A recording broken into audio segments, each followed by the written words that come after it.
The EFF leader, Julius Malema, says nothing has changed in the last 3 decades of democracy. Addressing thousands of the Red Beret loyalists at the party manifesto launch, Malema says there's nothing to celebrate because just like before 1994, the wealth of the country is still in the hands of white people. Delivering the EFF's manifesto, Malema reiterated his party's stance that political power without economic power is meaningless. The party says amongst its promises, if given a chance to double social grants for the elderly and also introduce a graduate fund for unemployed young people, it'll do so.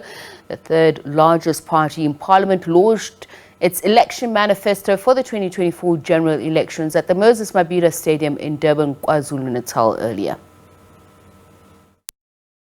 Now onwards, we are going to stop at the Union Building. I present to you the People Manifesto of the EFF. This is the weapon that will be used against the enemy of our revolution. The Red Beret leader, Julius Malema, delivering his party's blueprint for the upcoming general elections. Addressing party members, Malema says, in the past 3 decades, nothing has changed for ordinary South Africans. 30 years ago, in 1994, the wealth of the country was concentrated in the hands of white majority. 30 years later, the wealth of South Africa is still in the hands of the white minority. 30 years ago, in 1994, more than 90% of informal settlement dwellers, abahlali basemjondolo, were black Africans. And 30 years later, today, informal settlement dwellers still look like me and you. There are no white people in informal settlement. The EFF leader vowed to increase, amongst others, the social grants to 4,180 rands monthly, while the party will also introduce graduate funds. Comrades, we are going to increase social grants. We want Abu Gogo and Abu Mkulu to get 4,180 per month. We want veterans to get 4,220 per month. We want child support grant to be increased to 1,200 per month. We want disability, care dependency, and foster care increased. The EFF will introduce a graduate fund. Anyone who gets matric and can't get a job will get 1,000 rand. Anyone who gets a degree, can't get a job, will get 3,000 rand. Anyone who gets an honors without a job will get 4,000 rand. Malema also vowed that it will only take his party 6 months to end load shedding and 9 million jobs while at it. EFF is going to create 9 million jobs through stopping load shedding, because we believe that through industrialization we can create jobs, but we cannot industrialize if we still have load shedding. On education, the party still stands by its position that education will be a reality under the EFF. Malema urged South Africans to give the EFF a chance, as the party has not been given a clear chance to prove itself. We are not part of the 1994 elite pact. We are not part of CODESA. We don't owe the Boers anything. We never went to CODESA with the Boers. We are a new generation with our own challenges. And therefore, when we say now, we must not apologize, because we never promised white people that we'll never take the land.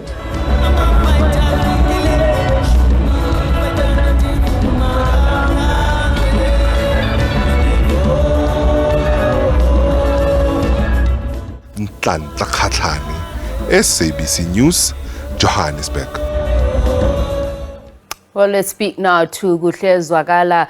Cape Peninsula University of Technology political party brand analyst. A very good evening to you, Mr. Zwakala, and thank you so much for speaking to us. You heard what the CIC promised people of South Africa should his party be ushered into the union buildings. That speech alone, especially given against the picture that he drew of a South Africa 30 years on of broken promises where there is no freedom, he says, without water, flushing toilets, proper roads, people unable to move freely in the streets.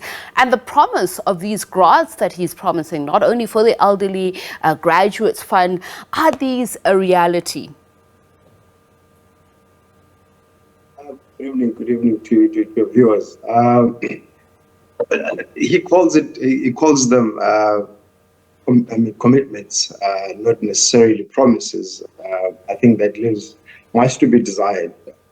That statement, and it's all saying that they are a party that's in opposition. They are the second biggest opposition. But I suppose under this current environment, under the political, got an imminent election coming.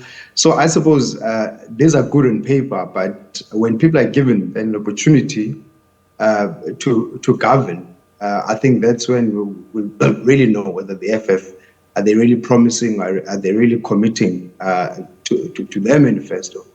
And certainly I'm not sure what further grants can do to better uplift South African society.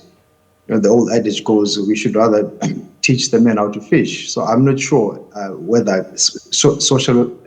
further social welfare grants are any solution to our societal problems, particularly unemployment.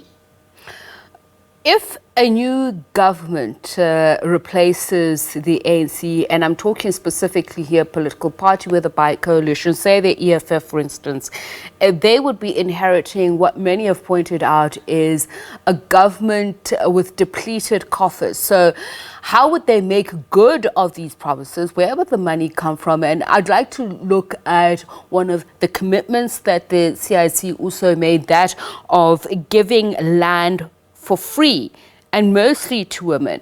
Did you even get a sense of how this would be achieved, not only in terms of the use of the land, how it will be allocated, but the scale? Yeah, look, what's missing under the land question are the modalities of this land redistribution. However, I think that a bridge can be crossed at a later stage. The issue of land is quite a serious matter. It's premised on the principle of redressing. So I suppose the modalities in terms of how would this land be redistributed, that answer can be questioned later. But fully agree with the EFF stance that if we are willing as a country to redress in all other sectors, now we all understand why do we then need to redress, particularly in the private sector. But the issue of land redistribution is quite critical. The hows and the who's, I argue that question can be asked a bit later. But certainly, how people are really confined, especially when you talk about residential land, they're confined into small spaces, into conditions. Our people live in squalor due to lack of land, So if you can just start with residential land, urban land, business for people to start businesses and create jobs and create employment, the first and foremost, land needs to be redistributed. Yes, their manifesto is a bit silent on the how part, but the principle is that we need to redress, and the first point of departure there would then be the issue of land. I think it is important to look at it, because if we're talking about commitments, people are going out there to vote. For instance, the ANC government has been accused of improperly implementing or not seeing through what they've done, buying land for black farmers. If we look at the practicalities of what have been the impediments, for instance, if we look at what is said to be the malfunctioning or mismanagement of state veterinary service. Last year alone, in the past couple of years, we've seen lots of farmers lose land, stock because of disease outbreaks. The inability to prevent and manage that. How are we going to deal with some of these practicalities? Is it because we are failing to comply with what our trade partners are looking for in terms of requirements, or are we simply lacking support for particularly commercial farmers who are black? The latter there, really. Black people have been farming for literally centuries. The black people have been largely subsistence farmers. Right? Now, to penetrate farming for commercial purposes, obviously, the government has an obligation to support those farmers. And the element of corruption has unfortunately infiltrated that space as well. But the point is that farmers should be supported for commercial purposes. The skill is not an issue. Even the commercial farmers, each and every farm that I can argue, behind its produce, behind it thriving, it's largely black people that are doing the actual farming, that are working the land. So the skill is not an issue. But historically, black people have been subsistence farmers. But for commercial purposes, there's even an issue of sabotage. There are certain black farmers that don't have route to market. So if you're farming certain produce or whatever produce, you need route to market. You need shelf space. And that's where route to market is then not open to black farmers. Hence, they would then be deemed to be failing. So it's a whole systematic issue. So like farmers, black farmers in particular, they need to be supported because skill, as I argue, is certainly not an issue. But if the sabotage is inherent in the system, as I'm saying, whatever produce or whatever you farm, if you're not able to get it to the final end user, to the final consumer, you're doomed to fail. So there are those technicalities where black farmers are then seen to be less capable. But they've been farming for centuries, literally. You spoke about corruption, which has been a major issue, particularly when we look at dysfunctional local municipalities and the growing levels of lack of service delivery. Part of the suggestions in order to deal with joblessness, for instance, Julius Malema was speaking about the need to open factories outside of Johannesburg, given the growing levels of overpopulation. Migration, we know, has been, in fact, a problem that has long been predicted about 20 years ago. What should be the policy changes there? The ANC has been promising a human settlement that will see development in rural areas. But yet it seems like nothing really has been done about it. What can the EFF do to improve on that policy stance? Look, honestly, if you look at the ANC's policies, they're largely intact, right? They're very appealing. However, the implementation thereof leaves much to be desired.